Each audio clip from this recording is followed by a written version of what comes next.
Today we are going to see the third part of the Halloween series called Halloween 3, Season of the Witch.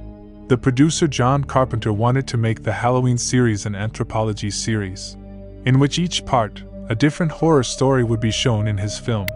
And that's why this part has nothing to do with the story of the previous two parts. It's a science fiction mystery film and Michael Myers is not in it either. But its story is quite interesting and will blow your mind.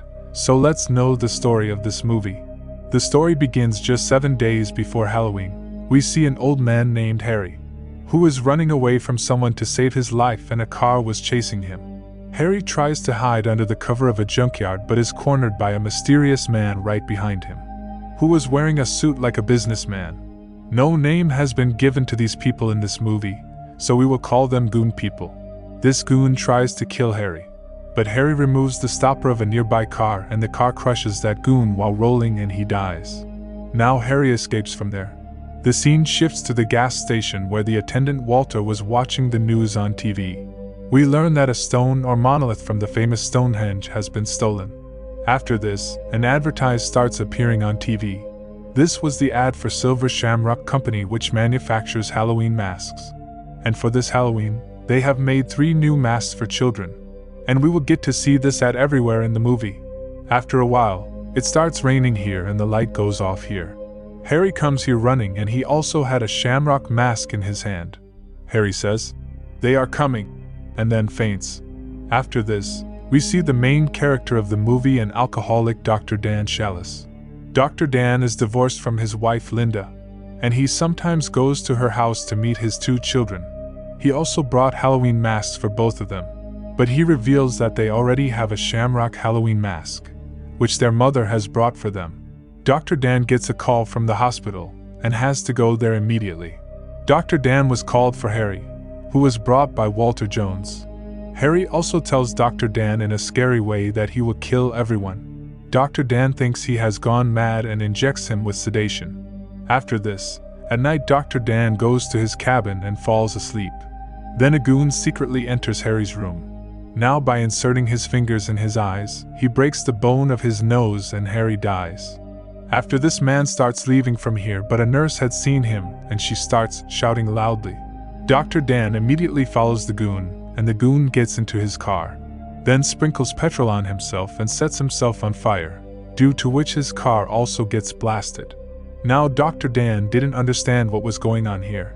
The next morning, Harry's daughter Ellie is called to the hospital to identify her father's dead body. Harry's daughter Ellie meets Daniel at a bar and reveals that she has discovered suspicious events surrounding Harry's death. Ellie asks him how her father died. Dr. Dan tells her everything. Ellie says that she wants to catch her father's murderers, and maybe she knows who is behind it. They both go to Harry's store. Harry was actually a toy salesman. Ellie tells that her father went to Silver Shamrock a few days ago to order Halloween masks, and then he disappeared that evening. This means that Harry's murder must have something to do with the Shamrock Company. To investigate, they decide to go to the Silver Shamrock factory. This company belongs to a rich man, Mr. Kono Cochran, and its factory is located in Santa Mira, California, a small town far away from the city. And obviously, both of them cannot inquire directly by going to the factory. So they both go to Santa Mira and book a room in the motel there. Here they lie that both of them are a couple. Dr. Dan checks the register here and learns that Harry also stayed at the motel. Here they meet another family, including a man named Buddy. Buddy has come here to take a tour of the factory. A lady Marge was here to take delivery of her Halloween mask. At 6 in the evening, curfew is announced from the toy factory, and all the people living here go to their respective homes. But Dr. Dan goes outside to get his liquor. Dr. Dan finds Starker, a homeless man outside, who tells him that Mr. Cochran runs the whole town. But no local man works in his factory, and there are CCTVs and mics everywhere. Dr. Dan finds this very strange. Starker himself was a bit drunk, so he starts abusing Cochran. He says that he will set his entire factory on fire this Halloween. After this, both of them go their own way. As soon as he walks away, Mr. Cochran's henchmen capture Starker and decapitate him. The actor who decapitated its neck is Dick Warlock, and he played Michael in Halloween 2. Dr. Dan calls his coworker Teddy at the motel and learns that the goon who had burned himself, no body parts like bones or teeth have been found. All she's got is some plastic and machine parts. And all of Dr. Dan's talk was reaching Mr. Cochran from the mic here. After this, Dr. Dan goes to his room, where Ellie takes her wife's role very seriously and welcomes him. Marge was in the room next to them, whose tag or button had fallen from one of her masks. Marge takes a closer look at the tag and discovers that it has a computer chip embedded in it. The medallion emits a deadly energy beam into her mouth as she picks at it curiously with a hairpin. Her face is left mutilated, and an insect crawls out of her mouth. Shortly after, men in lab coats take Marge's body away in a silver Shamrock van.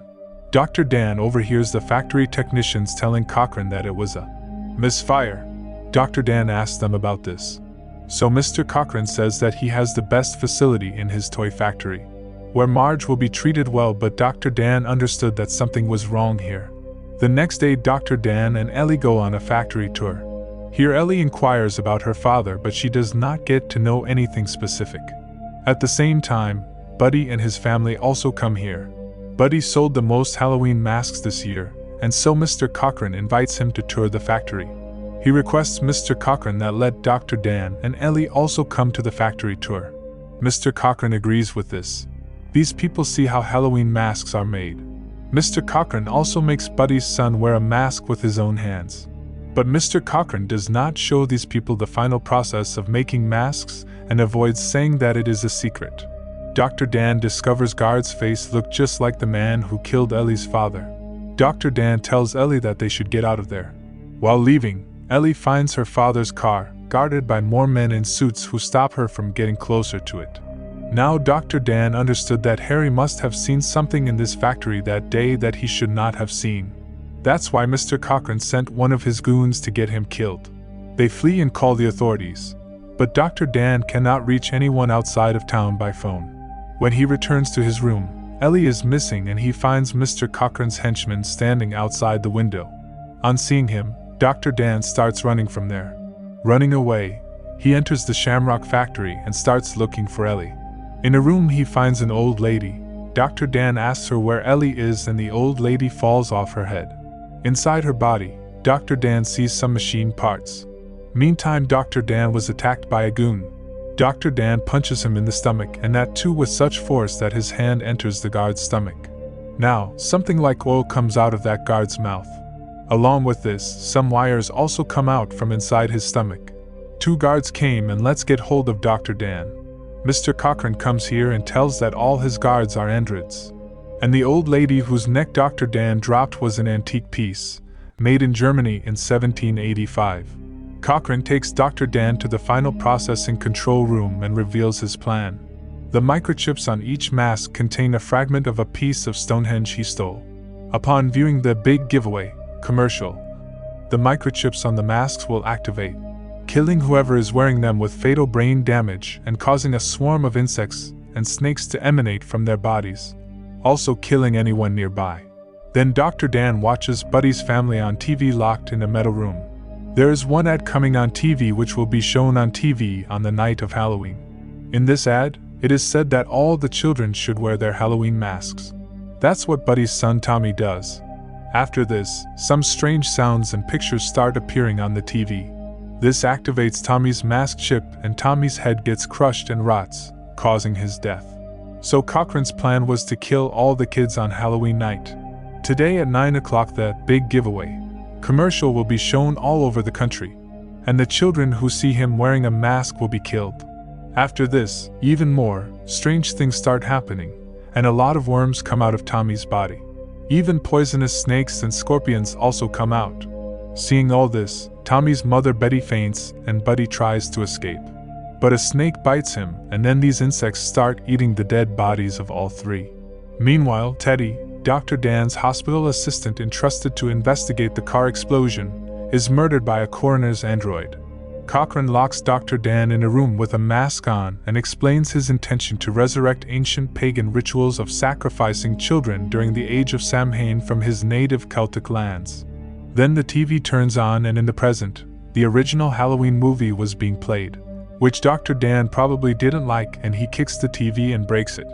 Now he frees himself from that glass. After this, he throws the mask on the camera and flees from there through the AC vent.